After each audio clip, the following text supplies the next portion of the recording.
So good afternoon, all of you.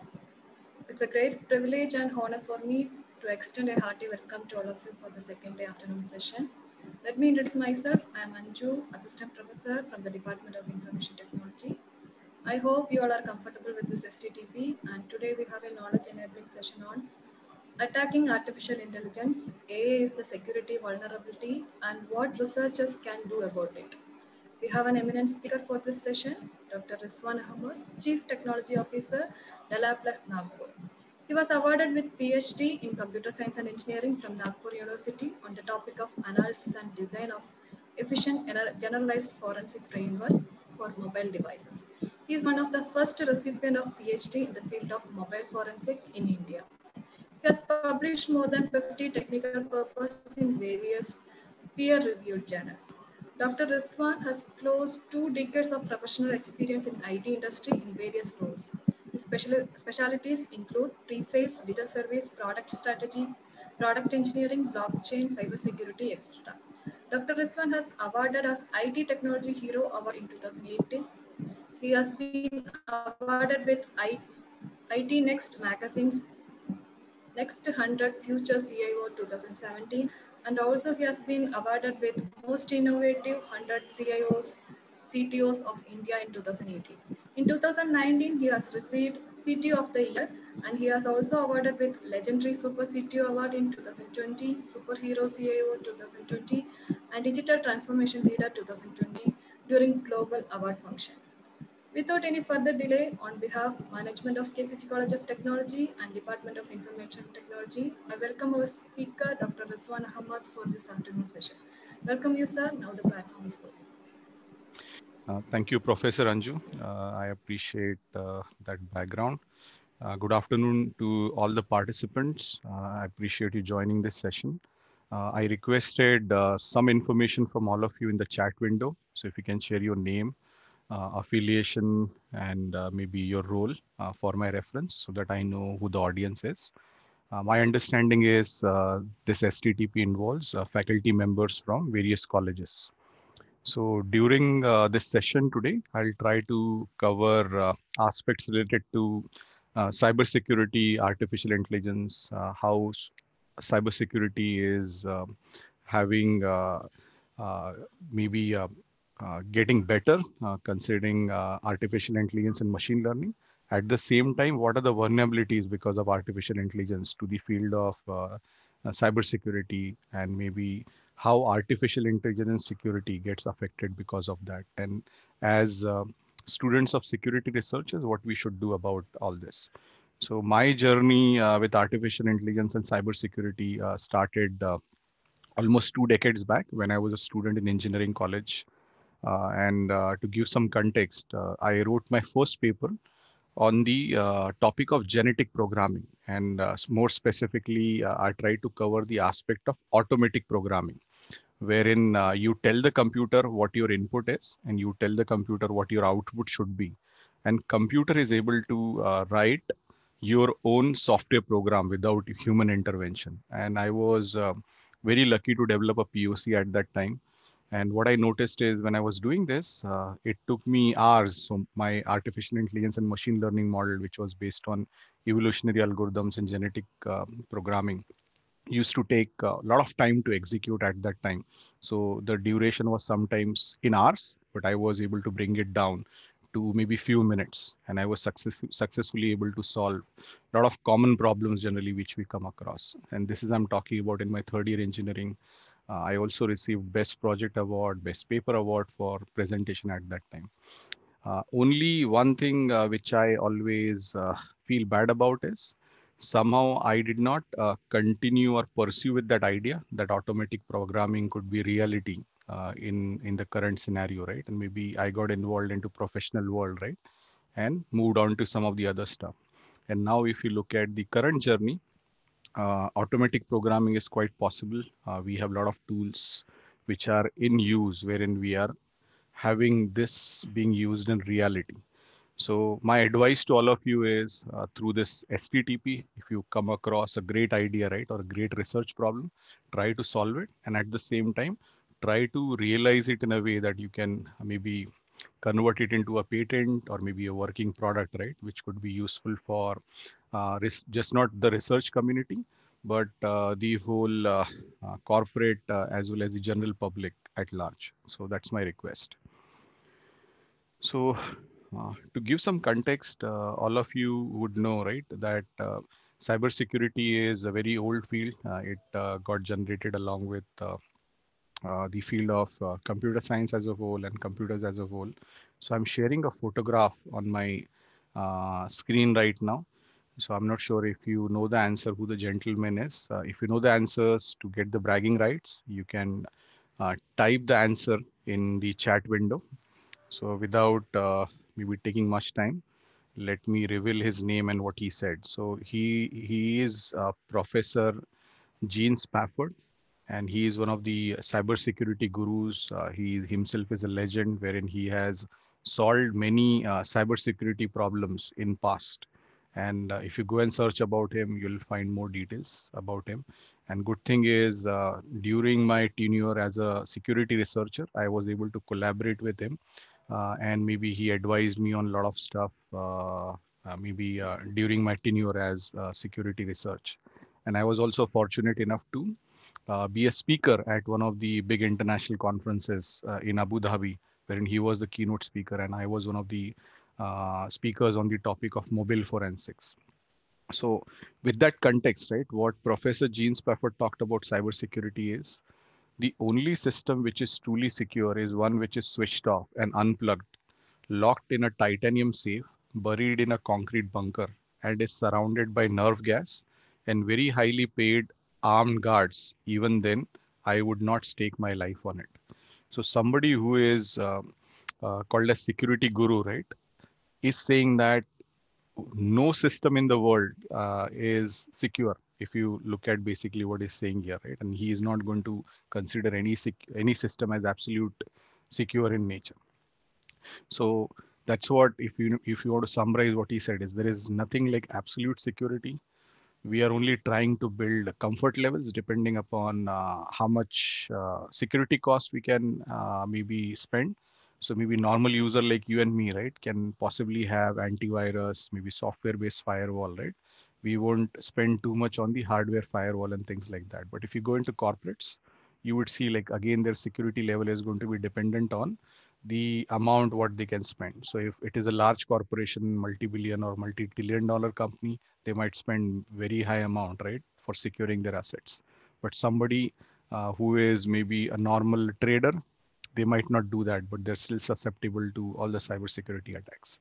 So basically, cybersecurity is some kind of comfort level wherein we put some kind of manifestation of efforts so that we can effectively limit some of the cybersecurity attacks.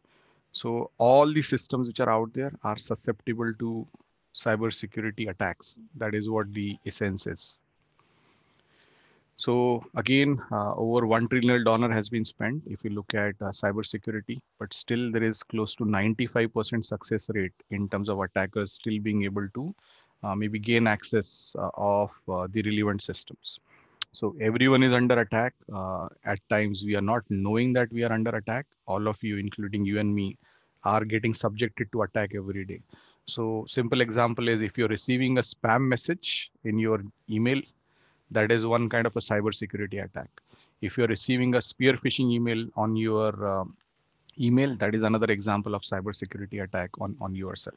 Same I can go on. If you're receiving SMS message requesting your OTP details, or maybe downloading some application, right?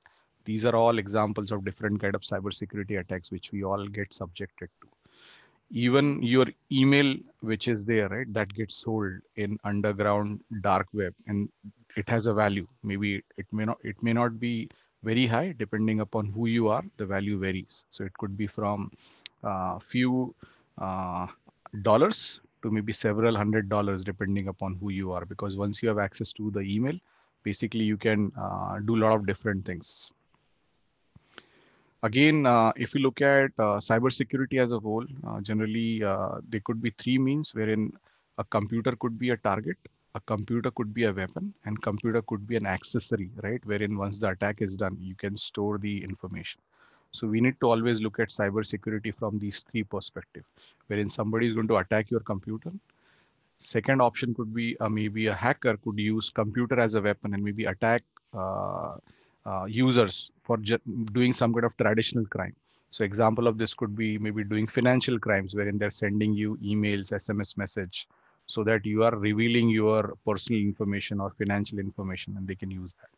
And third is where you can have computer as an accessory, right? Wherein you have all the data, right, which as a hacker you accessed from a corporate company and you're storing it online on that computer.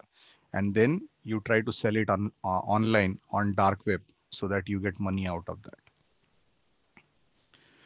So there are various trends if you look at cybersecurity right now. So one of the biggest trend is there is growing threat to national security. Even India currently, right, from the enemy states is having a lot of threats. All of you know, right? Even India recently banned a lot of mobile apps, and we are filtering a lot of content which is coming from enemy countries, right? In a way, we should not get attacked because all our infrastructure which is out there, it is getting attacked, and it is always under constant threats. Again, second area where we are getting new trends in terms of cybersecurity attacks is increasing threat to online services. So everything what we are doing these days is getting online in some way. So be it your banking transactions, anything what you buy online, right? Everything is getting online. So these hackers are coming up with more sophisticated attack techniques so that they can gain money out of that. And third area which is seeing a lot of prominence is emergence of sophisticated market for software flaws. So all of you must have heard term called as a zero-day vulnerability, right? Wherein if you have a operating system or a software, so it might not have a known vulnerability, but as soon as a new vulnerability is known, this vulnerability can be sold online and maybe people can make thousands or in some cases millions of dollars. And that's why most of the companies like Microsoft, Facebook, Google, others have bug bounty programs wherein security researchers like you and me are asked to look for flaws and security flaws more specifically in their softwares so that they can prevent such flaws from getting detected and maybe compromising the user's security and their data. If you look at most of the recent cyber attacks, all big companies are under threat. I mean, if you look at even in India, companies like Big Basket, I can go on, right? They have experienced a lot of attacks wherein the personal data was shared or sold online, which is a big threat for all of us. So everyone is basically looking at doing mischievous activities in cyberspace. And this has evolved this as a great career for a lot of unethical hackers. And they could be in past novice geeks. They were just learning and doing some of this stuff. It is now more an organized criminal gang and which is going high tech. And these criminal gangs might not belong to one country. They could collaborate together doing such attacks in coordination from different countries. So even if they get caught, considering the cyber laws which are there in international space, it could be difficult for getting them caught. So there is a lot of coordination happening that side, and that is what is also affecting all of us. Now, getting back to the topic, what we wanted to look at is how artificial intelligence and cybersecurity are related to each other. What are some of the challenges? So before I go into that, it's important that maybe we take a quick look at what artificial intelligence is. So artificial intelligence basically involves computer or a computer controlled robot or a software so that it can wisely think in the same way that the intelligent man thinks. So the artificial intelligence has roots, maybe if you go back several decades back, to mimic the human intelligence when we are creating these computer softwares or computer hardware, right? Which could think and do things more like humans. That is what the origin has been. Another trivia for some of you to get the bragging right. Anyone knows the gentleman in this photo? If you know the answer, please type quickly in the chat window so that you can get the bragging rights. Okay. Anyone want to attempt the name? I'm just trying to keep it interactive so that everyone is attentive. I know this is a new normal. Generally, we deliver these sessions right in person. I personally love doing that, right? But I know considering some of the restrictions, right? Most of the things are going online. So even if you don't know the answer, just type know, and I can get into this, but at least I would know everyone is attentive, right? And they're able to follow along as I'm going through some of these topics. Okay, I see a very good answer, Gokulnath. I think you guessed it right. The gentleman's name is John McCarthy, and he is called as father of artificial intelligence. And he coined this term way back in year 1956. And let's all look at his definition of artificial intelligence in the year 1956. And that's why I'm bringing this slide. So what John said is about artificial intelligence, the science and engineering of making intelligent machines, especially intelligent computer programs. So imagine somebody, a visionary like him, thinking about something like this way back in 1956. Even the computers were in the infancy stage at that time. So he's talking about making intelligent machines and intelligent computer programs, which are more similar to humans. Again, if we dwell into artificial intelligence, basically, it's a very broad and collective term wherein we are building computer systems which can do things similar to humans. So as you know, we all can sense the environment, we all can think, we can learn from what we see around us, and based on that, we take action. So that's what AI is able to do, right? It should be able to sense the environment. The AI system should be able to think. It should be able to learn based on what it is seeing around it. And it should be able to take action in response to what the system is sensing and what the objective of that system is. So all of you know we use many forms of AI in use today, right? If you look at what we are doing these days, right? So some of the common forms which we already use amongst all of us is digital assistant. So you can find them on your computer operating system like Cortana in case of Microsoft Windows operating system. If you go to maybe mobile phones, we have options like Siri, Alexa, Google Assistant, right? These are some of the digital assistants which provide varied functionality depending upon what they can do. More importantly, again, we see some of the chatbots which are in use, right? So instead of talking to humans, maybe for trivial things, when you try to get some kind of customer support, you try to chat with a chatbot which is built using artificial intelligence and machine learning. And some of the common queries can be answered by this chatbot. So maybe if you want to check your account balance, right? So the chatbot can answer that for you, right? Or if you have placed an order on Zomato or Swiggy, and where your order is, right? So the chatbot is able to tell you, right, in a way, what's the status of your order, right? And things like that. So there are many forms of AI. My request to the audience would be, if you want to share some more examples of AI, what you use day to day. So please share that in the chat so that we all know, right, in a way, how we see some of these things. So as we already saw, AI can sense. So basically, if we talk about the sensing, we should be able to hear. So anything which is involving voice, right? AI system should be able to hear. So example of this digital assistants, what we have, right? They should be able to hear and comprehend what humans like you and me are saying, and may be able to help us. Again, some of the modern systems, apart from hearing, they should be able to see. So most of the robots would be able to see as well as hear. And third thing is, in the modern case, they should be able to speak. So you must see, right? Most of the new AI systems, what we are seeing these days, they're able to converse with you. They're able to speak with you, right? So example is Alexa, some of the digital assistant. And if you go for more advanced AI based system, they're able to even feel, right? So examples of these could be like, okay, you have a sophisticated system, right? Wherein you are installing a AI/ML system to control the complete ambience or environment around you, right? So some of this we have seen in some of the Hollywood movies, right? Some of those things would come under the feel factor, right? Wherein based on the feeling, they're able to do a lot of things. So here you can see, right? We can have natural language, audio speech, machine vision, navigation, visualization, all these things come under the sensing part. Once we are done with the sensing, the AI system should be able to think. So it should be able to understand, perceive, assist, and plan. And more importantly, based on what it has sensed or already able to think, it should be able to act and take certain physical, creative, cognitive, and reactive things. And for that, we have areas of robotic process automation, deep questions and answering, machine translation, collaborative system, adaptive systems. All those things come into picture. And again, if you look at the foundation of artificial intelligence, it involves multiple branches and individual subjects. So that includes statistics, econometrics, optimization, complexity theory, computer science, game theory. These are all the foundations of artificial intelligence. So if you all need to be successful in using artificial intelligence, if you have broad knowledge about these things, that is really helpful.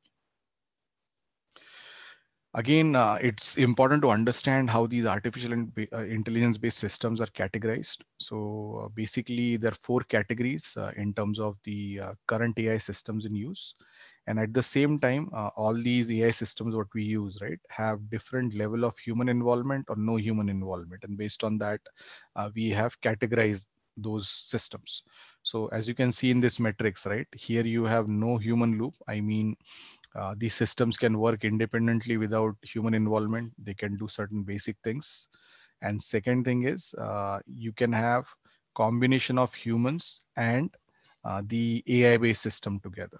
So first example of no human involvement is automated intelligence, wherein these systems are able to do certain things without any human involvement, right? So wherein anything which comes under automated intelligence is something that system is able to do certain things on its own without any human intervention which is involved.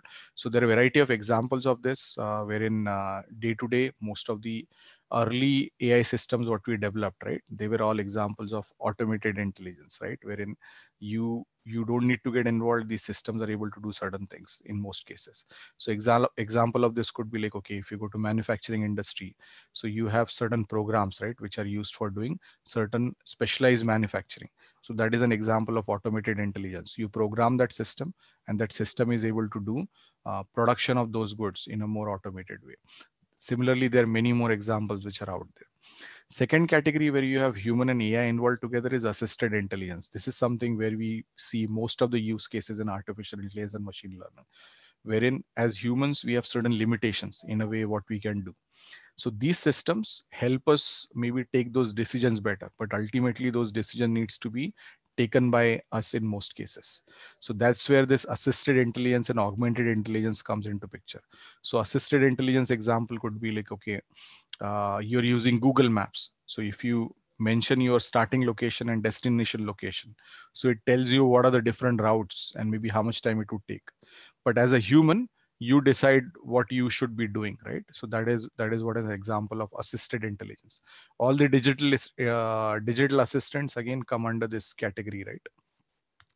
Again, augmented intelligence is a varied variation of assisted intelligence, wherein as humans there is certain things which are impossible to be done by us. So example could be like, okay, if I need to do a mathematical calculation or number crunching, so as humans we have very limited capability. I know there are certain geeks who can do complex calculations on their own without using any calculator or a computer, but those kind of things would come under augmented intelligence. So all the corporates, right, when they use data science to predict their maybe future orders, what product is going to sell in which market, what should be its cost, and all the supply chain systems which are out there, right? So that all comes under augmented intelligence.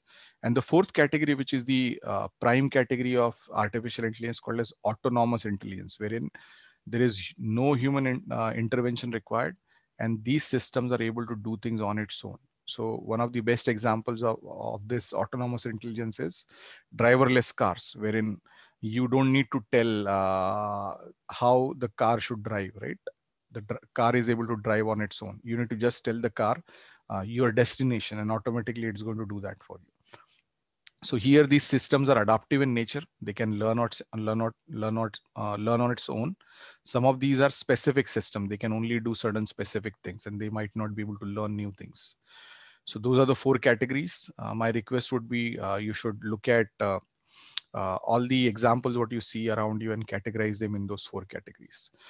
And as you all know, right, this artificial intelligence as a term was coined close to 6 decades back, as we saw when we talked about John McCarthy.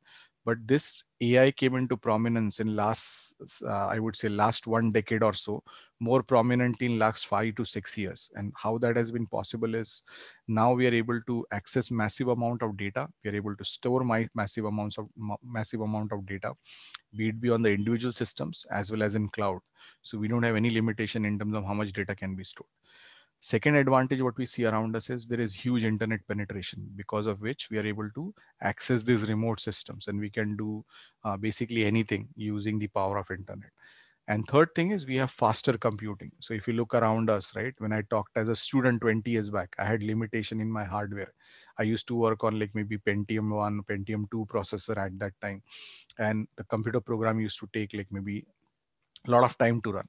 Even in one of my research problems, what I was working on, maybe genetic algorithms, more specifically related to protein synthesis problem. So I need to even access one of the supercomputing facilities so that I could actually run that program. So I'm talking this almost 15, 16 years back. But now everyone has got access to faster computing. I can go in cloud and basically set up infrastructure, right, in a way that I can have enormous computing power. And we also have advent of GPUs now, which is more relevant to artificial intelligence and machine learning, which is even making computing even more faster. So in nutshell, we are able to solve more complex problems with reduced cost. And that's why artificial intelligence is being used in several cases. So that's why for every technology we have advantage, we also have disadvantage, right? So again, on the advantage side, we try to employ a lot of cyber defense technologies, which involves setting up a lot of hardware and software infrastructure to deter hackers. Again, we put in a lot of SOC teams who keep on analyzing, identifying, and patching the vulnerabilities in real time so that we don't get infected, right, by viruses, worms, trojans, I can go on. And they keep looking for solutions in diffusing zero-hour attacks, right? That's a new term. Even 0-second attack is the new term, wherein you should be able to immediately detect a new attack and maybe solve that in a few hours, or maybe ideally in few minutes, so that there is less cost involved and you don't get affected too much, because there in some cases there is billions of dollars at stake, and their systems cannot be down. Again, that involves recovering partially fully from successful cyber attacks.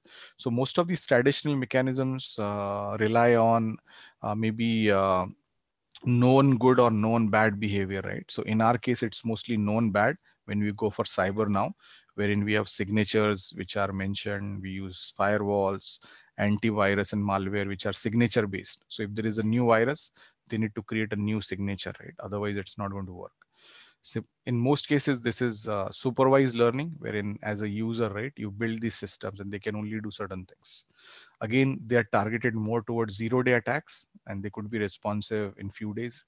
In some cases, patching certain vulnerabilities even takes several weeks, depending upon what kind of vulnerability is. So here, the current systems what we have in place in the cybersecurity world is based on known bad, wherein if something is known as bad, we are able to solve that. But this has its own limitations, because it cannot maybe uncover future bad items. So you can only cover items which are known to you as bad. Anything which is not known to you as bad, you cannot cover those things. And that's why we are moving into a new era wherein we are trying to utilize AI ML based cybersecurity solutions, when it is more based on behavior modeling, wherein as a user, if I'm doing certain things and we do it in a certain way, so if anything unusual is seen, right, then only it's going to flag. Otherwise, it's going to count that as a known good. So you're trying to create a learning baseline, and the security system is able to become smart on its own, right, and maybe learn from the user behavior and do it in an unsupervised way, so that even if a new attack is found, right, in the zeroth of second or maybe fraction of a second in a vulnerability, the AI/ML based cybersecurity system should be able to thwart such attacks from happening, right, and maybe recover from such attacks more quickly. And this is more going to be based on events and experience what we have, and that's why we call it as known good. And that's where everyone is going in terms of creating AI/ML based cyber defense strategies, so that we are getting better at this. So if you look at some of the problems which we can solve using AI, so right now, there are three generic categories, right, wherein we should be able to detect the attack, We should be able to predict the attack, which is more important, and we should be able to respond to the attack. So using artificial intelligence based system, the remediation is automated in most cases, wherein, as I said on the previous slide, we are able to detect the attack, and at the same time we are able to maybe automatically come out of that attack in most cases. And more importantly, these AI based systems are able to predict these attacks before they happen by knowing certain patterns or maybe underground activities. And that's how these systems are being built. So if you go to this link, you'll find more information about what I'm talking. This is very, very useful information for all of you. Again, if you use AI-based cyber defense system, so the time taken to detect the breach is 13%, which is very less as compared to 46% in the traditional systems. Again, time taken to remediate in case of AI-based system is 16%, which is very less compared to traditional systems, which is 43%. Again, cost to detect the breach is very less in AI-based systems, which is 10%. So you see a lot of advantage when we use AI for scaling the cyber defense. Here are some of the use cases wherein artificial intelligence is being used, and there are a lot of research problems as researchers, which you all can get involved in terms of utilizing artificial intelligence for solving the cybersecurity problem. So some of the most common problems, as you can see here on this graph is, here you have low complexity in this quadrant, and here you have high complexity, and here you have low benefits and high benefits. So generally we should look at initially to solve the problems which are low in complexity, but we can get high benefits, right? So prominently fraud detection is one such problem, wherein credit card companies or maybe financial companies are able to detect if a transaction which is done by a user, whether it is a fraud transaction or not, considering the user pattern in past. Second is malware detection. This is a very, very common problem which we all come across. User and machine behavior analysis, more importantly, intrusion detection, right? Wherein we prevent such attacks from happening. So personally, if I go back in history, I wrote a paper in year 2004, I believe, and I presented it at IIT Delhi. So that time we had an open source firewall available at that time called as Snot, and all the source code was available. So I was able to take that Snot open source code and modify it, wherein instead of it acting as an intrusion detection system and not do anything about it, I was able to make it intrusion prevention system, so that we were able to remediate those attacks before those attacks are happening by detecting them. So that is something I was able to do almost close to 14-15 years back, right? And maybe solve that problem using something open source code which was available. So my recommendation to all of you would be to take similar problems, right, and try to solve those problems using open source tools, open source code which is available for us. And in all these areas, a lot of existing source code or open source solutions are available, which you can use and maybe use in your research and maybe solve those problems. Again, if you look at how we should build the roadmap using cyber defense, so basically there is a specific method called as SOAR, wherein we use the term as security, orchestration, automation, and response. So we should be able to create a SOAR framework, and we should use artificial intelligence for doing that. And as you all know, if any artificial intelligence or machine learning system needs to work properly, we need to have proper data. And that's why we should be able to create the data platform wherein we are able to create the data properly and maybe follow all the right data engineering practices and data quality engineering practices so that we have the right data. Once we have the right data, we should be able to identify the use cases, as I showed in the previous slide, which is going to have high impact and maybe low complexity to start with, so that we can get maximum benefits out of that. And then we should collaborate with maybe externally. So instead of working in silos or individually, right, we should form teams. So you could be from one college, right? So you should try to collaborate with other security researchers from other colleges or universities and maybe collaborate together so that we can get better results. And deploy SOAR, as I said. So we should have proper security orchestration, automation, and response mechanism for doing security management as a whole. And we should be able to train cyber analysts who are able to all create systems which are AI ready. And for any system to be AI ready, we should have some kind of governance model, and we'll get to it in a while, wherein even the AI based systems are susceptible to cybersecurity attacks.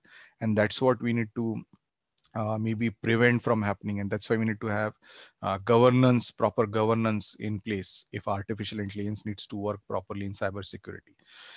Nobody in this world would want to give control to a machine to make decision about you. That is something we all need to keep in mind, and that's why this governance is very, very important. Or ethics in AI is very, very important, wherein we use AI and ML based systems for doing legitimate things only. So if you go to this link, you'll find more information about this. Some of the examples of cyber defense systems which are built on AI. So I'm not sure if you have already heard about these companies. So I'm not endorsing them personally. I know these companies are being used in corporate world. So you can go and read more about them. So one such company is by name Darktrace. So they claim to have created an enterprise immune system. So as you all know, our human body has a human immune system, and we are able to maybe recover out of any external attack on our body using the immune system, right? All of you know we are going through this pandemic right now. So some of the people are not seeing any symptoms even though they are infected with COVID-19. And why that is possible is because their immune system is stronger, right? And maybe some people are seeing very bad results because their immune system is not able to cope up with the relevant virus. So even this dark trace system, this company is claiming that they have created an enterprise immune system which is based on artificial intelligence and machine learning. So this system is able to learn all the network traffic which comes and goes out of your organization, all the assets, IT assets, what we use, the user behavior, and it is able to provide you real-time alerts, and it's able to even quarantine any new non-normal activity on its own. So this is an example which you all should go and check in terms of how they have built it. And maybe this could be a good reference point in a way how artificial intelligence is being used in cyber defense and cyber security. Here is another example. The company is by name Silence, and they also claim to prevent cyber attacks with artificial intelligence. So I provided a link here, so you can go and read more about how they're using AI/ML solutions for building this system using artificial intelligence and machine learning to prevent cyber attacks. Unfortunately, I'm going to cover this in future slides. Even their AI/ML model was compromised, and even their system was manipulated to maybe classify something which was normal into maybe abnormal activity. And that's what we are going to be covering in some of the future slides, wherein AI/ML systems could be easily manipulated, right? Unless and until you employ certain security mechanism in place, so that those security mechanisms, if they are not in place, hackers or unethical people would be able to manipulate your system to do certain things which those systems should not be doing. So to get into that, maybe you see some of the challenges which we face. So before we get into that, uh, does any one of you recognize anyone from this photo? Have you seen these people in real world? If you know the names, maybe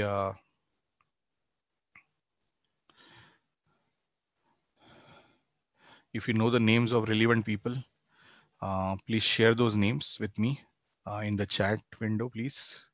Do you know these people to get the bragging rights? If you don't know it, simply say no so that I can move forward. So this is the maybe a check for me. In a way, everyone is following along. And I know this is an afternoon session, right?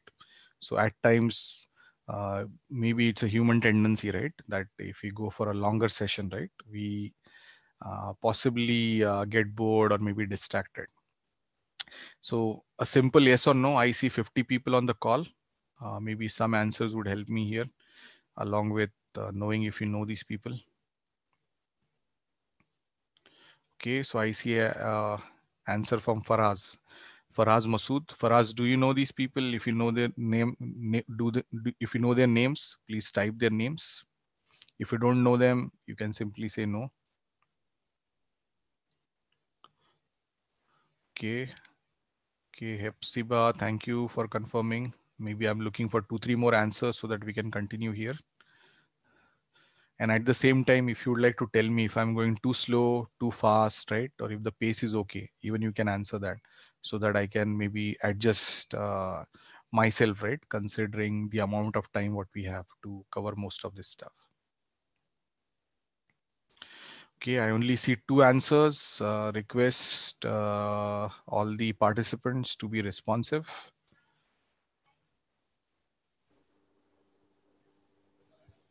Dear participants, it's an interactive session. You can unmute and you can say your comments or any doubt. You can then and then you can clear it. Okay, so in interest of time, okay, Faraz, very good. I think you have very good eye. Actually, you can see from the URL it is deepfake. Very good. Okay, so that is what the answer I was looking for. All these images, what you see, these are computer generated images using artificial intelligence and machine learning. None of these people exist in this world. And we have a software program called as deepfakes, using which you cannot maybe you can just not generate the images like these, but you can create audio and video as well of people who don't exist. And that's where we are facing challenges of maybe utilization of artificial intelligence based systems for something what they should not be used for. There is unethical use of artificial intelligence and machine learning happening, and that's why we have various fields which come into picture, right? Which is called as adversarial AI, offensive AI, wherein we are using AI for certain things which we should not be using. So all these unethical hackers, they use adversarial AI, offensive AI, or AI versus AI, right? To manipulate these systems and maybe do certain things what they should not be using. So basic question is how hackers use your AI against you. So this is happening very, very predominantly, wherein people are using AI and ML based systems to do certain things which is not real. So one example of this could be like, okay, you have my photograph. Using my photograph, right? You are able to create maybe a system which is going to show me in a video, and I'm going to be sharing that video with you on WhatsApp. And since you are my friend or a colleague, there is going to be a request from me that, okay, I'm lost in London, I don't have money, right? And you need to deposit certain money in my account, which is in some third world country. And since you are seeing me visually, you are seeing me speaking in that video. A lot of you, since you know me and you maybe like me, love me, right? You are going to do what I'm requesting in that video. This is one example. There could be more even complex examples which we are seeing most of these days in social media, wherein a public figure, right, who could be a politician or a big businessman, could be saying certain things what they should not be saying, right?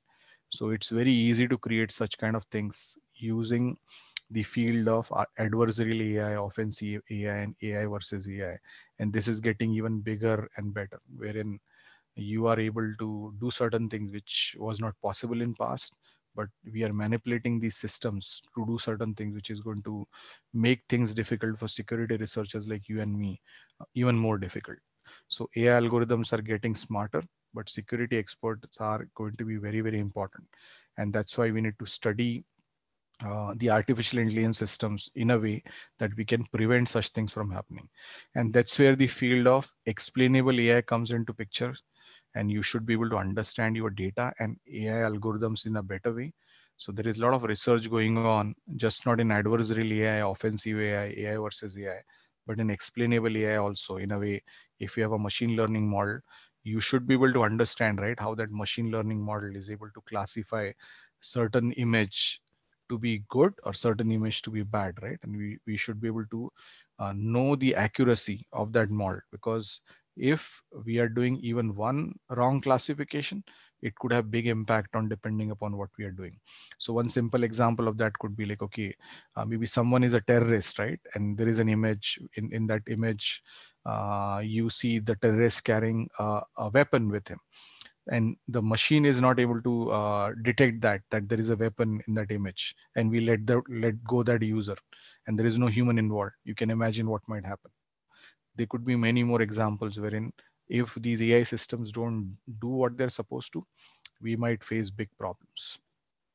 So generally, to create these deepfakes-based systems, we have a specific term which comes into picture. It is called as generative adversarial networks. In short, we call it as GAN. So the concept of GAN was launched in the year 2014 by Ian Goodfellow, as you can see him here in this photo. And here is his recent tweet from last year, wherein in 4.5 years, he has published 3 papers. As you can see, you can go to these links and maybe read more about the progress, what he has made. So in 2014, he was able to create a black and white image, right? As you can see here, which was more pixelized. This is a computer generated image. And this is where he presented his first paper around this time, I would say. Then 2015, you can see a better image. 2016 is more human-like. 2017 is even better, right? And in 2018, he was able to add more features, expressions, and things like that, right? To make it even more close to what we see in the real world. So the basic idea behind any GANs is we train 2 different networks to do certain things in a way that, okay, we are able to create realistically looking images, audio, and videos, right? And we use generator networks for producing these realistic looking samples. So these samples could be images, these samples could be audios, these samples could be videos, and anything like that. So as I said, this was introduced in 2014, but imagine in last less than 6 years or so, right? We see huge progress happening in just few years.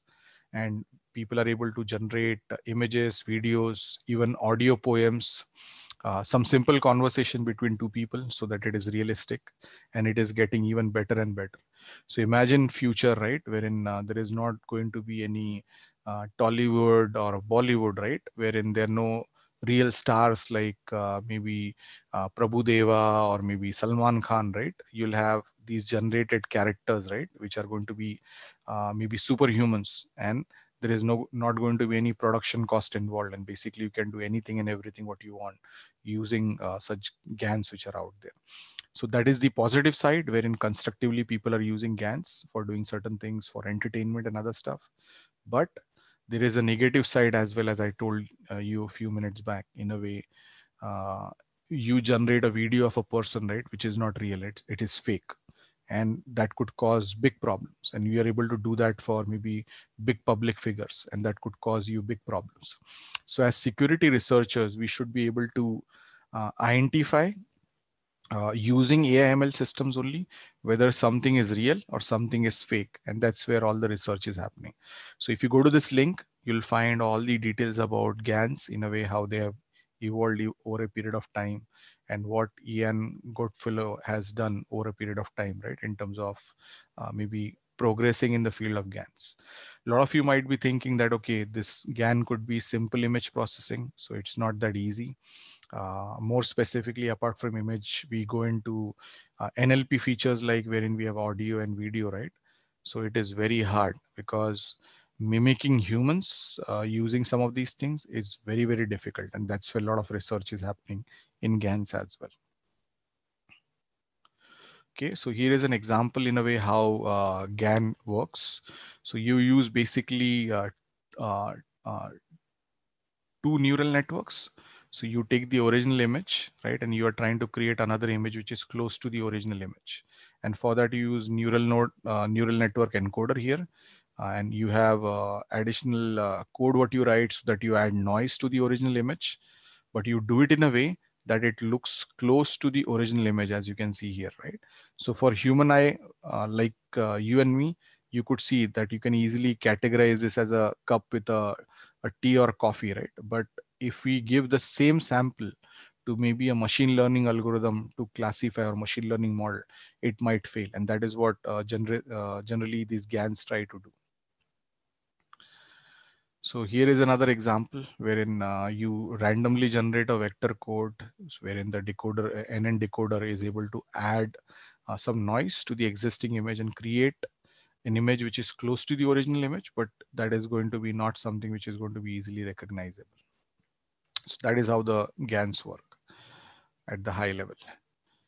Okay, so here is a simple algorithm so that we all understand how these GAN systems work, right? So you have a generator function, a discriminator function, and these functions are created in a way that, okay, we are able to apply some probabilistic distribution to see the match, right, in terms of how those images or videos or audios which we are generating, they're going to be close to each other, but they're being done it in a way that we are able to create certain things which is going to maybe possibly fool human eyes, not fool human eyes, but fool the machine learning based systems. So that is what the thought process behind it is.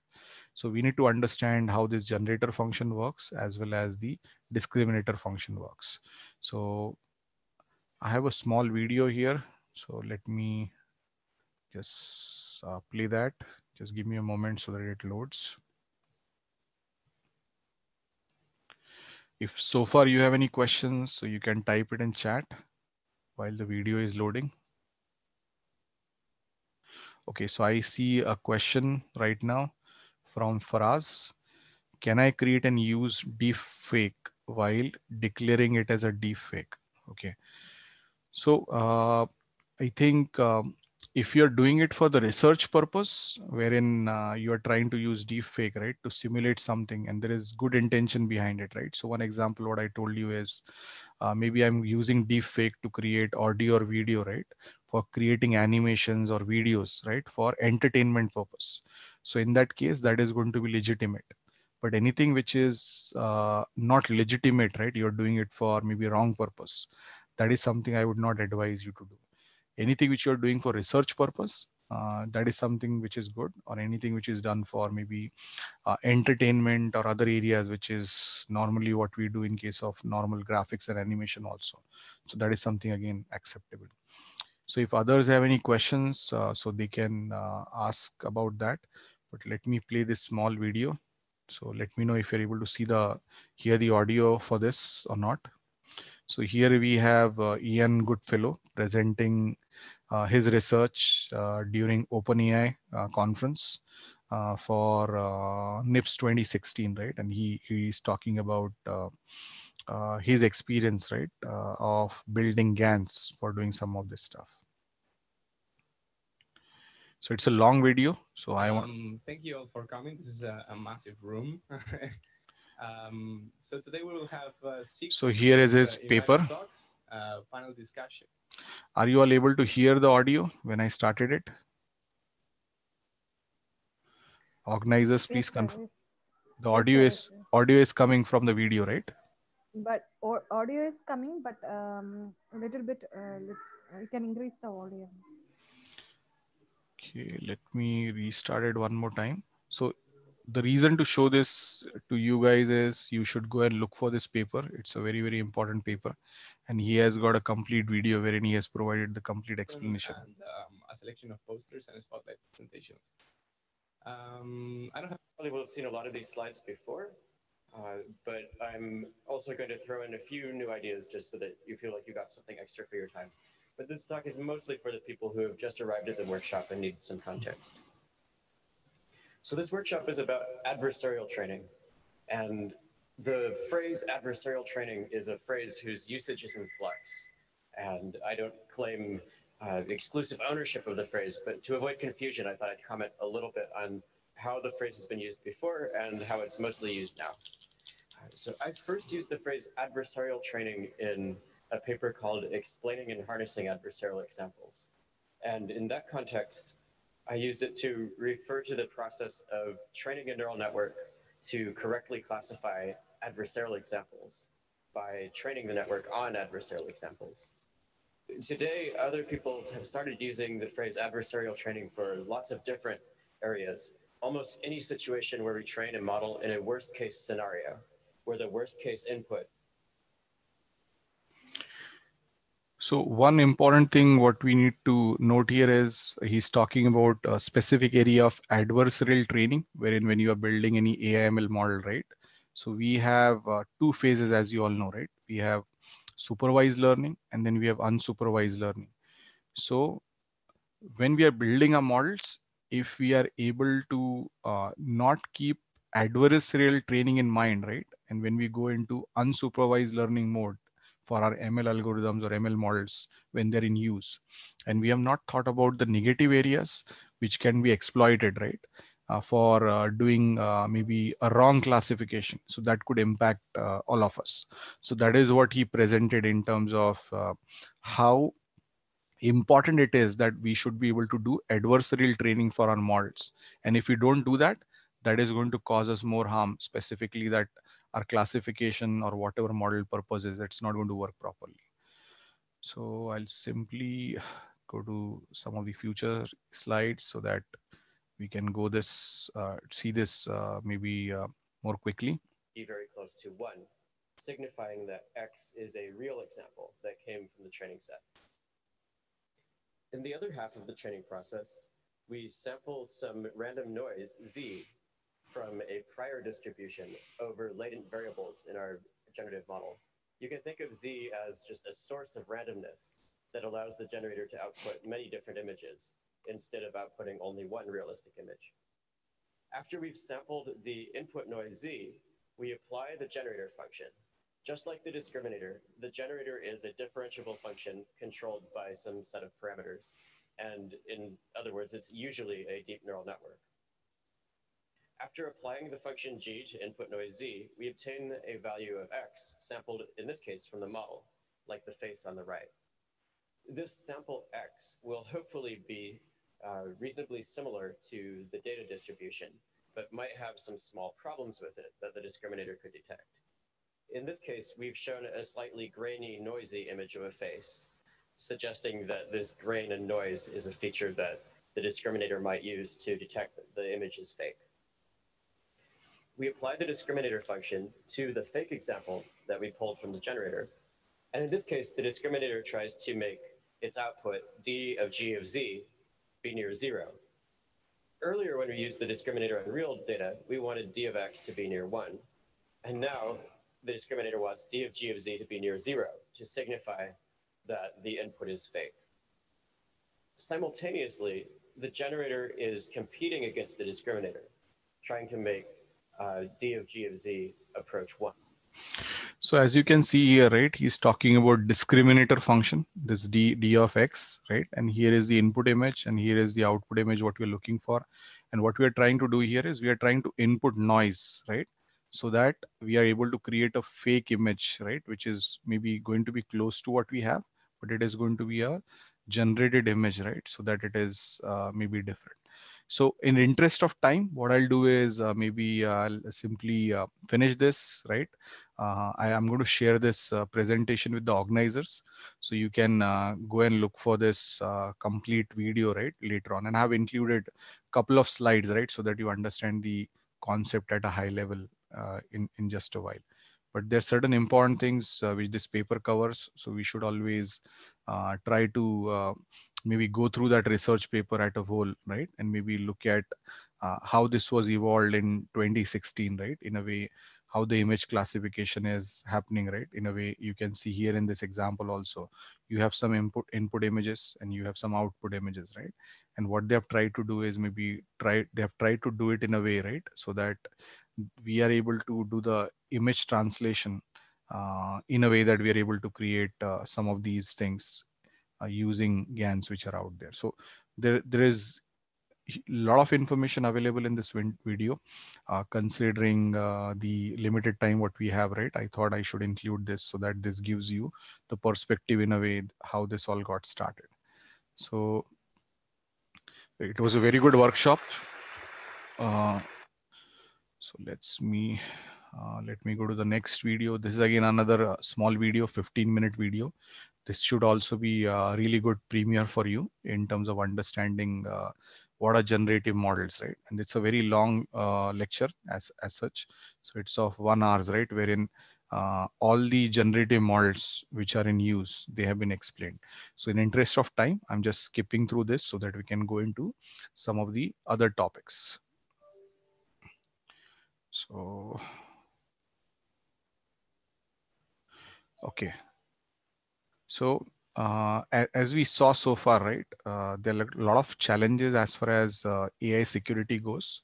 So they can be categorized into 2 parts. So first category is Some of these security measures will be used for attacking the AI systems. And second could be how we can misuse the AI system which has been already developed. So if you look at these two categories again, right? So if you need to attack the AI systems, so one of the attacks, as you saw in the previous video, right, from Goodfellow as well, wherein we are trying to cause the learning system of our ML model to fail, and it's not going to produce the intended or correct results which are required. So I have some examples of that, maybe in just a couple of slides from now, wherein how you create incorrect results for algorithms or models which need to be really very accurate. And if you don't do that, that is going to cause big problems. Second thing, what can be done in terms of attacking the AI system is causing the learning system to produce targeted outcomes designed by the attacker. This is even more bad, which is what we saw in GANs, wherein we are able to create certain images, right, which look to be real to us, even to humans. So it becomes even more difficult, and that's where all the research is happening right now. Third area of attacking AI systems is we try to manipulate these systems in a way we are able to learn the sensitive information about individuals. So this is possible in some cases wherein we apply or know what model it is, and we are able to do maybe something called as a white box attack, wherein we know how that model works, and that model might have certain inherent limitation. And using that limitation, we get into the model and try to manipulate the model working in a way we can collect the sensitive information from that model, because it could have some kind of interactive mechanism using which as humans we are able to collect that data. Third is right now, one of the biggest problems what we see in artificial intelligence is there is no security involved in the learning system, right? And that's why field of explainable AI is taking a lot of prominence. A lot of these AI based systems are developed in a way that, okay, it's a complete black box for us. You give the input, you get the output, and you don't understand what is happening inside these AI systems. Because if you look at deep neural networks, right, you know how complicated those neural networks are and how many layers it has, right? It makes even more complicated for us. So if you don't understand how these systems are working, and you're ultimately using it for making maybe a certain complex decision, which can be life or death for us, right? Maybe in case of healthcare system, or maybe certain financial systems wherein it's very important for us, right, to make certain decisions in a right manner. Otherwise, it could cause problems. So those are the three attack vectors what we are generally seeing in case of AI system being attacked. Next category is wherein we could we can misuse the AI for carrying out certain other things which we are not supposed to. So we'll use AI to carry out attack on other systems. And examples of this could be, you must have heard about honeypots or honey nets, right? So they're becoming more sophisticated, and we are trying to do more coordinated attacks using artificial intelligence, and maybe compromising IoT devices, or maybe doing DDoS kind of attacks wherein there is no human involvement. You have written a bot which is able to do those things on its own. So some of these bot could be self-deployable in some cases, and maybe the unethical hacker, right, or maybe the attacker is using or manipulating those things to get maybe specific things what he's trying to do. More importantly, these AI and ML based systems are able to find vulnerabilities in other systems. So previously it used to be a manual task. Now we can do code inspection and maybe apply more automated techniques to look at what is working, what is not working, right? And that's where a lot of security researchers are also working. So all the white hat hackers, they're also trying to use these things, maybe for good things. But the unethical hackers or bad hackers, they're trying to find these vulnerabilities, right? So that they can misuse that system. Again, more of the targeted attacks can be done using the artificial intelligence or machine learning system. Even we can devise new attacks which don't exist right now, and people don't know how to solve those attacks or how to deter those attacks from happening. And that's where we have need for security in other systems, and maybe especially, you know, like everywhere apart from hardware, we have software based systems, and that is what is also complicating some of these things.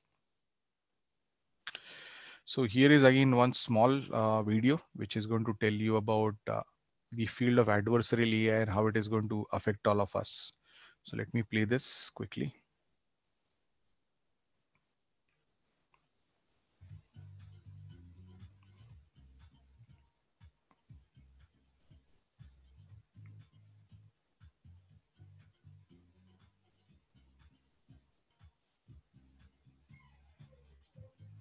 By now, you've probably heard the term machine learning.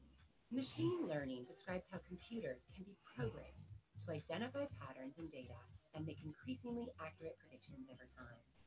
A lot of machine learning works by using training data. For example, if you want to train a computer to recognize turtles, you show it a bunch of turtle images, along with other images labeled as not turtles. The more images you put in, the better the program gets at telling a turtle from a turtle. Machine learning can be incredibly powerful, and it has all sorts of valuable uses. It can be used to filter spam emails from real emails, or to make personalized recommendations on Netflix and Amazon. And it's used in more complex technologies like facial recognition and self-driving cars. But for all the benefits, there's a problem with machine learning that no one really talks about. It's called adversarial machine learning. Adversarial machine learning is a term cybersecurity researchers use to explain how machine learning systems can be tricked into making errors. There are all sorts of ways someone might attack or disrupt a machine learning model. For example, someone could poison or contaminate a model as it is learning by introducing training data that is inaccurate or misrepresentative. Or in a so-called evasion attack, someone might introduce data to intentionally deceive an already trained model into making errors. So why does adversarial machine learning matter? The more AI systems get built into our daily lives, the more adversarial attacks could become a problem. Researchers show that just adding a few pieces of tape can trick a self-driving car into misclassifying a stop sign as a speed limit sign. And researchers at Harvard were able to fool a medical imaging system into classifying a benign mole as malignant with 100% confidence.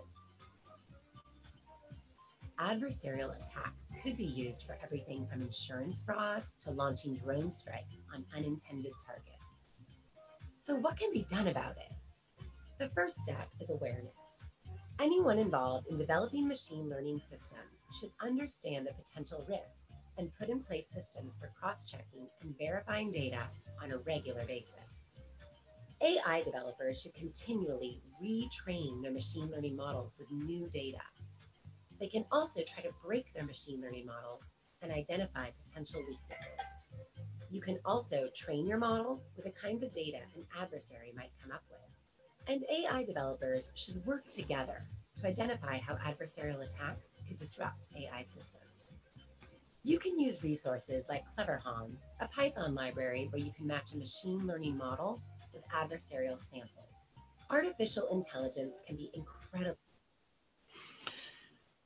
So I hope you all were able to follow along that video. So that basically covers the crux of this talk today, right? Wherein we are seeing adversarial attacks happening everywhere, be it self-driving cars or maybe classification system, right? Wherein we have a maybe a turtle recognizing system, right? But it could be easily fooled in a way using adversarial techniques which are out there. So we all need to be very, very vigilant about it. There are a variety of attacks. As you saw, there are a couple of attacks, right? Wherein you have during the learning mode, you have something called as data poisoning, right? Wherein you insert the wrong samples so that your model itself is wrong in the classification, and that causes even more difficulties for you in the future. So there are various examples in terms of security papers and researchers where they are coming across variety of examples of adversarial AIs, and maybe how we all should collaborate, right, in a way to detect what the threat is and at the same time work collectively on solving some of these threats.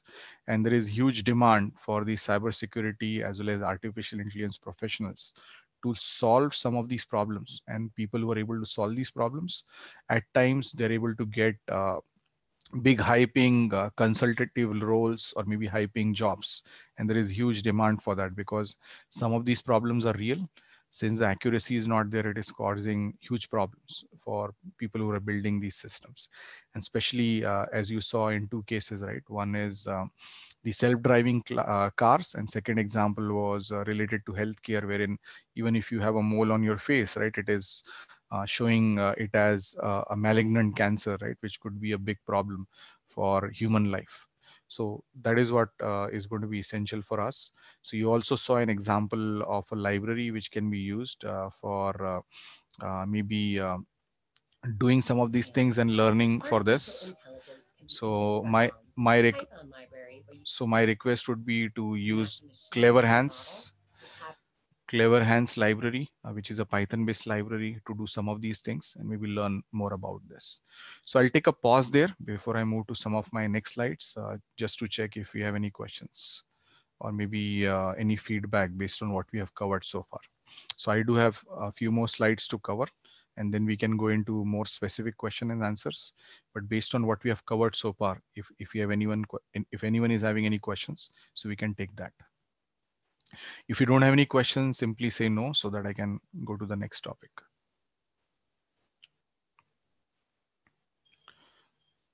Okay, quick replies would really help me. I appreciate the interactiveness from all the participants.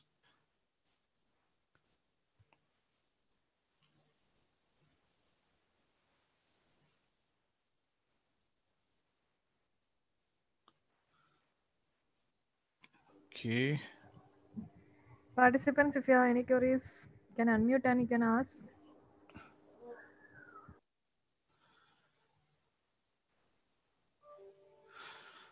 Okay, in interest of time, let me continue. Adversarial sample. Artificial intelligence. Okay, so another example, as you can see, of adversarial AI. So this video is just loading here. So I'm not sure how many of you have heard about SOTA classifier. So SOTA classifier is basically used as one of the prominent image recognition, image classification based ML model. Even I believe a lot of you must have heard about Tesla, right? So Tesla cars, self-driving cars, they also use SOTA classifiers. So in this example, I just showed in my previous video, right? If you're building a classifier system to recognize turtles, so in this video, you'll see a turtle which is going to be recognized as rifle, as you can see in this image here, right?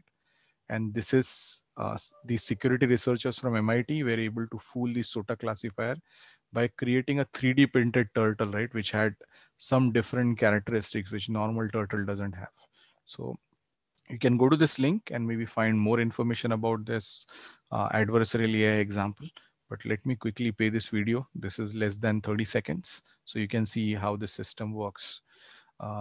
So now when they bring the turtle, it's able to classify that as a rifle. As you can see here, they're showing it in a different angles, but it is still in most cases, instead of considering it as a turtle, it is classifying it as, in most cases, as a rifle, as you can see. Now they've added another turtle, right? And after adding second turtle, it becomes even more difficult. So here are some examples from real world, right? Wherein this could be funny for all of us, but if you look at the flip side of this, right? If instead of a turtle, the SOTA classifier is showing something as a rifle, right? It could be dangerous and alarming situation for us, right? Wherein something which is right is showing as wrong. More importantly, if something is wrong and it is being shown as right, that could be even harmful for us. So I have another example for that. So you can see here, right? Here is an example of another SOTA paper. You can go to this link. You can find more details about this. So this is in line with the video what I showed you. So this is a real example wherein in the lab stationary test, wherein you had a stop sign and they just put some additional stickers on that. And after cropping, resizing and other stuff, right? Instead of a stop sign, the system, the SOTA based model was able to think it is a speed limit sign instead of a stop sign. So imagine instead of car stopping after seeing the sign, it is like maybe just slowing down, right? And that could cause problems to maybe the driverless cars. Here is another example wherein this was actually tested in the field drive, wherein the same thing was done, right? And again, it was, instead of knowing it is a stop sign, it was getting a speed limit sign. So this is really scary, right? If you are trusting yourself, right? Sitting in a driverless car, and if it is not able to do things what it is supposed to. So this is again one big challenge, right? What we generally see when we are dealing with problems of adversarial AI. So if you go here, you'll find more details on this link about this. So there is a complete research paper which was published. Here is another example of the same model, SOTA model, wherein the authors of this paper were able to create a POC, wherein in the same photo, as you can see, we have both the persons, but one difference what you'll see here is the second person on the right is basically maybe using an adversarial patch, right? As you can see here, right? To maybe hide himself. So this SOTA model was able to predict this. Two people in this case, it was a person here, but here the model is not able to recognize that there is a person here. And imagine if you're using maybe a video-based system wherein we should be able to detect a human threat or maybe a terrorist. And if they're using certain adversarial technique like this to hide themselves from those systems, and imagine what might happen if we are only dependent on machines and not on humans. So there is a lot of research happening around this, wherein people are trying to maybe train their models better, especially for adversarial training, as we saw in one of the previous videos. And that's where a lot of research is happening so that we could prevent such problems from happening, which could be maybe catastrophic for us in some cases if we don't solve them. Okay, so if you look at adversarial AI, there is a specific area which is of prominence. It is called as threat modeling, wherein what we do is we try to create an optimized version of ML model, wherein we are able to maybe identify in advance how our ML model can be attacked, and maybe what is the right way of working of that model and what is the wrong way of working of that model, and we try to detect those things right before any actual attacks are happening and mitigate those things from happening. So threat modeling is very, very important in the area of adversarial AI, and a lot of research is going on so that we are able to detect such things from happening and maybe prevent those things from happening by training our models in a better way.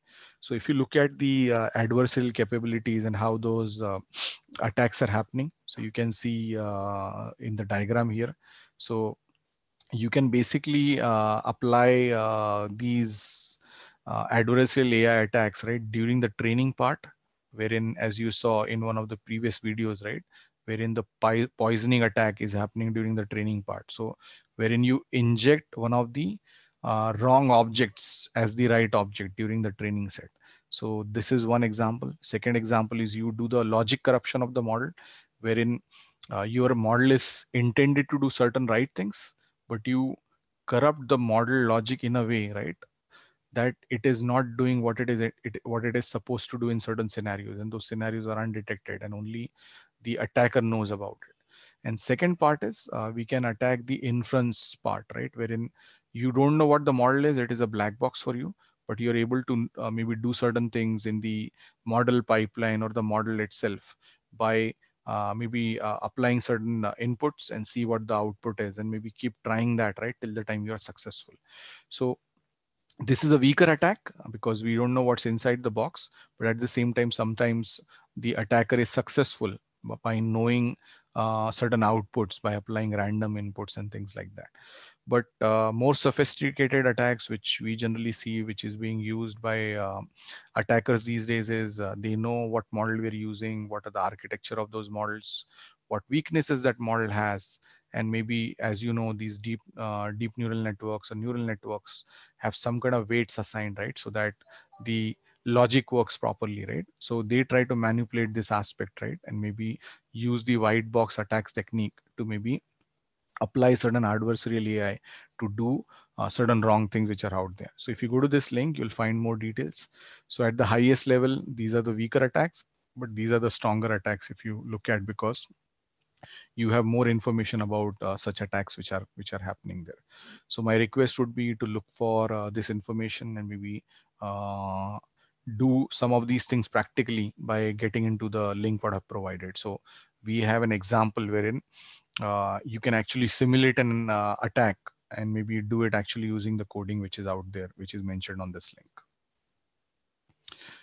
Okay, so with that, my recommendation would be like adversarial AI, AI against AI, right? And maybe other areas are going to be of huge prominence. We all need to understand AI along with maybe ethical and governance use of AI, which is out there. And if you don't do that, we could be subjected to a lot of different things, right? Which could be used against us, or maybe some of the AI or ML based systems, right? Which are having good use cases, could be manipulated to do certain things, which is not going to be good for the human race. So it could cause financial loss, human loss, depending upon what the use case is.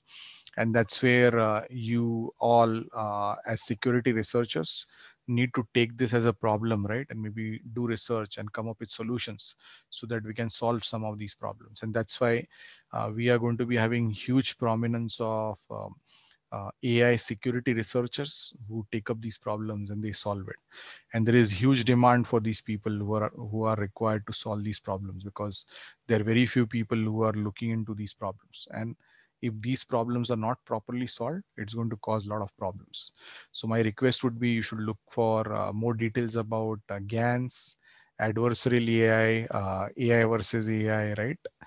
Maybe explainable AI, so that you understand how these models work, and maybe create a governance model around those models so that we're able to solve that. And in order to do this better, my recommendation is, as you can see on the screen, you all should understand the NIST cybersecurity framework.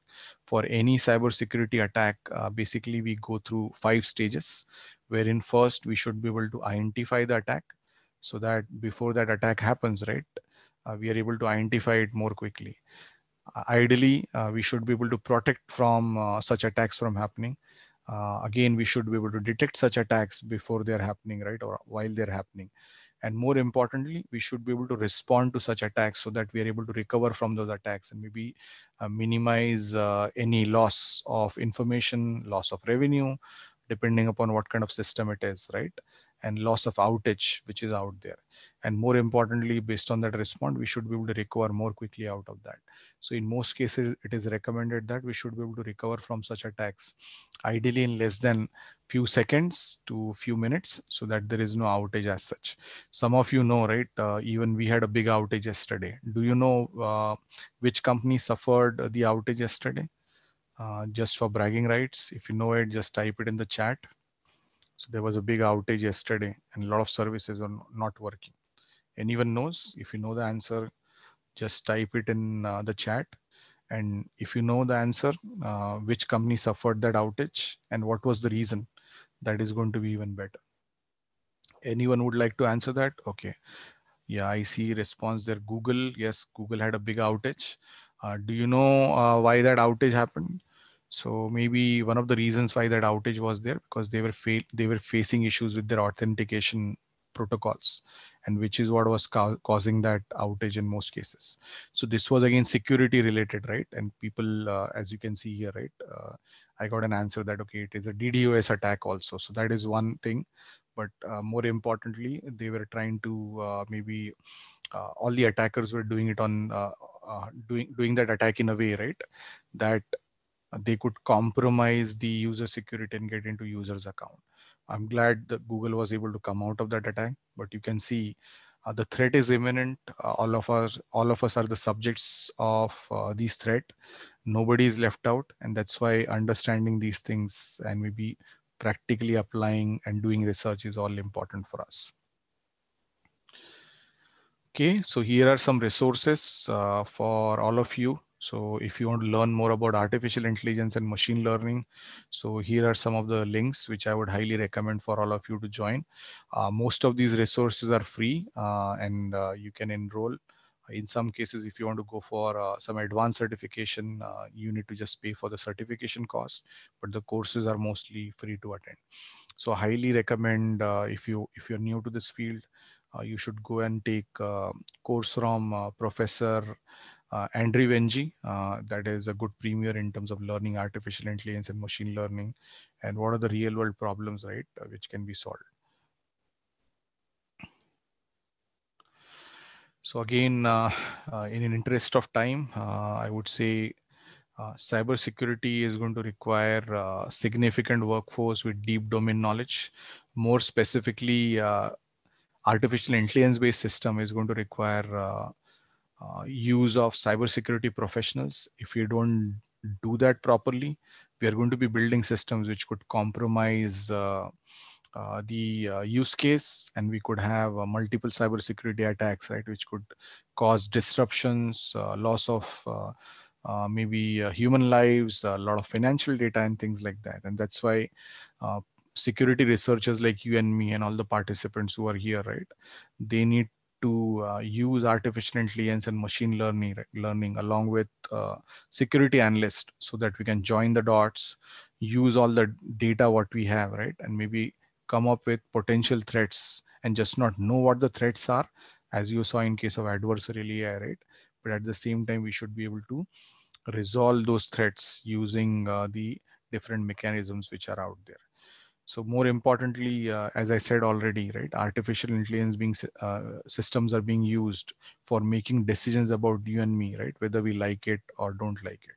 So it is very important for all of us as students of computer science, students of cybersecurity, and students of artificial intelligence and machine learning to ride the train and maybe work in solving these problems. And maybe we should not jump in front of it and be a victim of some of these problems so that we are at loss.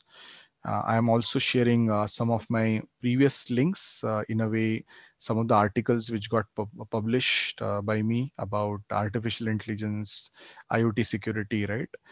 What threats we have, right, considering artificial intelligence and machine learning, which is out there, right?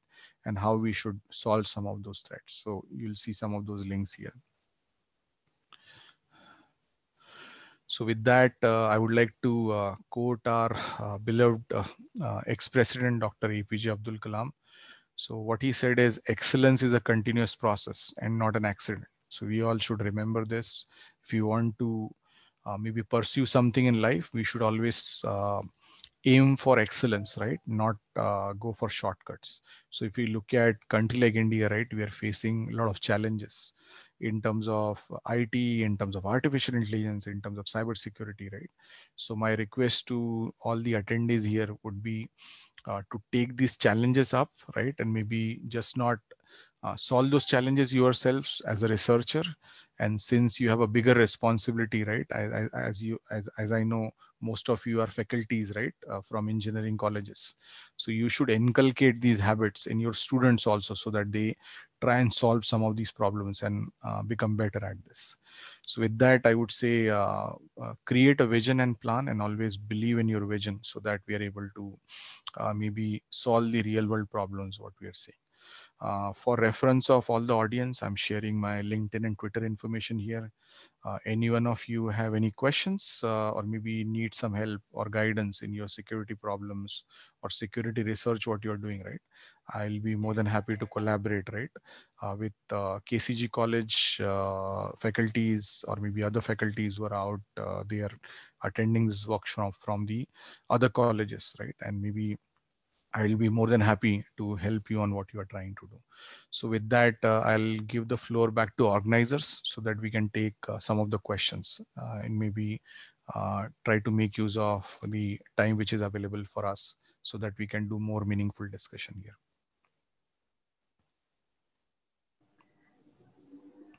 Thank you, sir. Thank you so much. Participants, if you have any queries, you can put it in the chat box, or you can unmute and you can share. Sir, we have a question. So right now we are in a remote way of working. So certain cyber security attacks are happening in and around us, right? So what are the proactive steps normally layman have to be taken care? Yeah, that's a very good question. And I know this is a new normal. All of us are working remotely, right? And in most cases, we use a term called as BYOD, right? Bring your own device, right? Wherein most of us are utilizing our cell phones, maybe our own laptops, right? For doing our normal duties.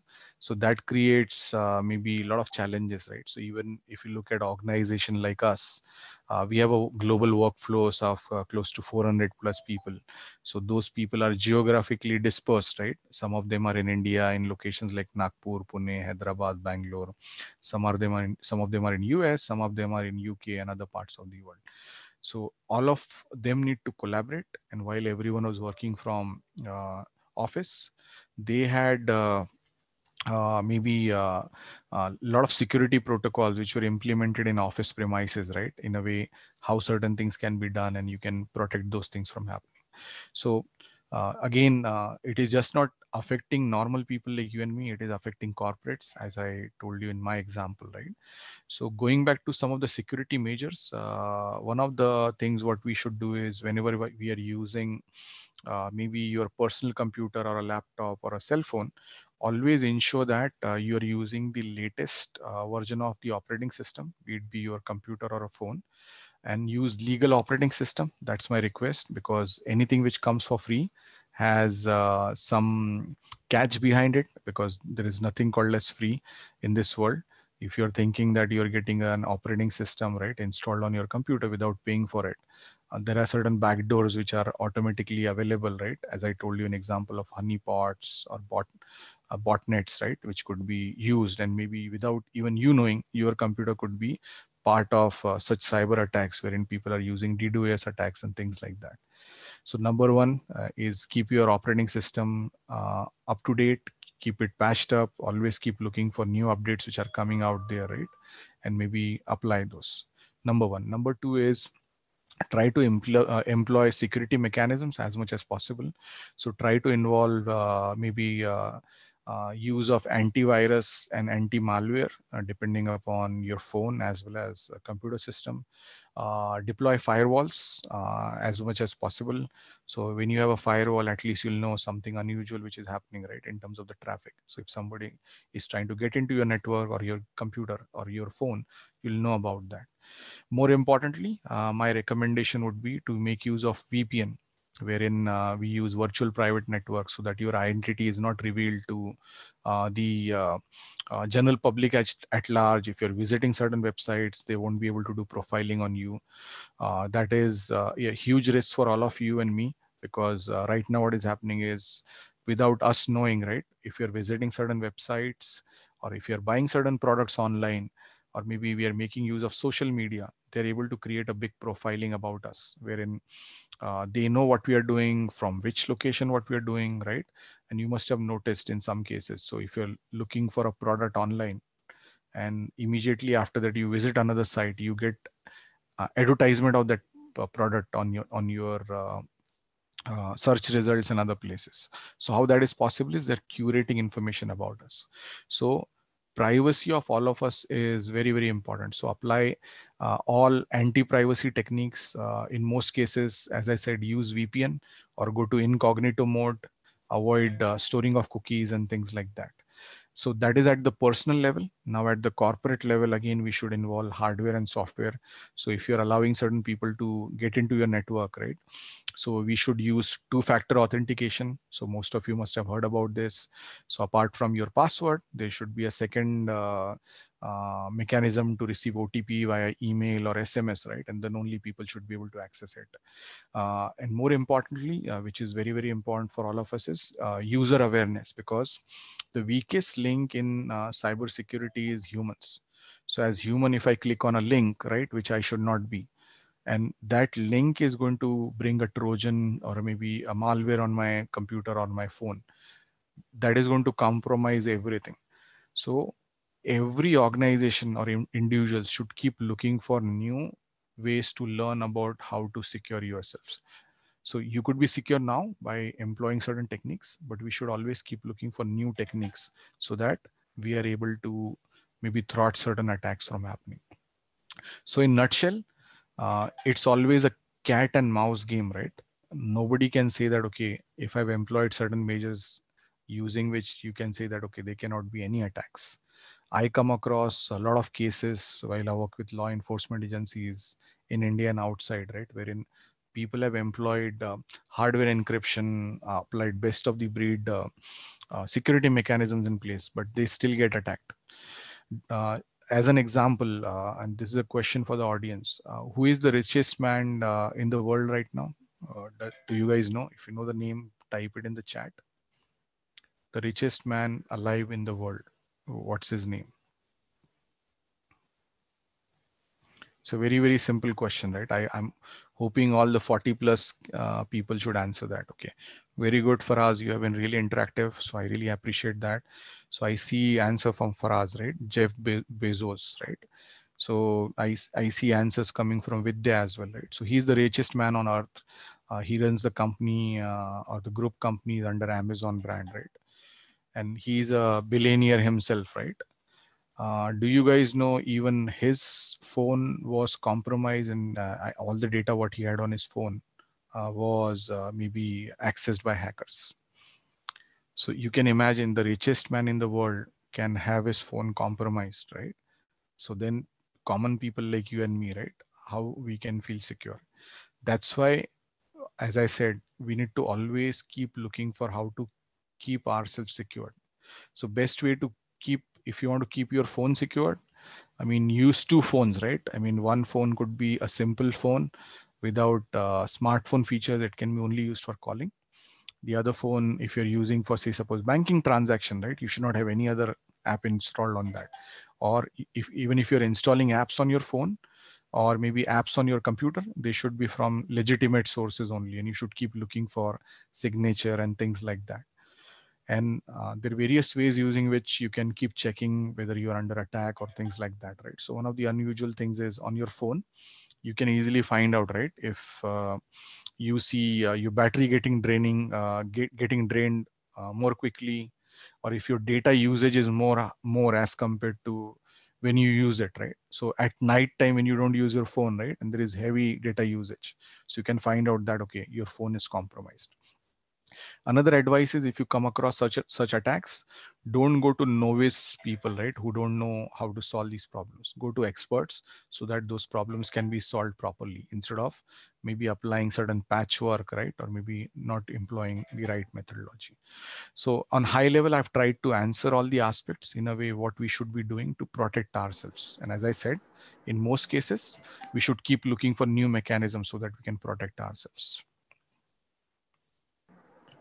Thank you, sir. Thank you for your valuable input and suggestions.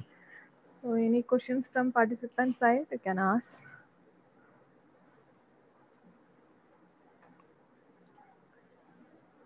So I hope all the participants gain knowledge in this particular topic. So thank you so much, sir, for the remarkable and valuable inputs and insights on attacking this artificial intelligence and AI cybersecurity vulnerabilities. So thank you so much, sir. Thank you, Professor Anju. I appreciate the management and staff of KCG College of Engineering for giving me this opportunity. And I would like to thank all the audience, right, for participating during this session and providing all the answers what I was looking for. I'm sorry if I was too pressing for being interactive, but I thought that could be the best way to know, right, whether we are able to understand and cover all the aspects. So as I said earlier, I'm going to be sharing this presentation with the organizers. I hope once you have the link, you can go through some of the other links and videos which I tried to cover. So thank you one and all, and thanks for involving me in this STTP, which is very, very relevant considering the imminent threats what we are going through right now. So thank you, Professor Anju, once again.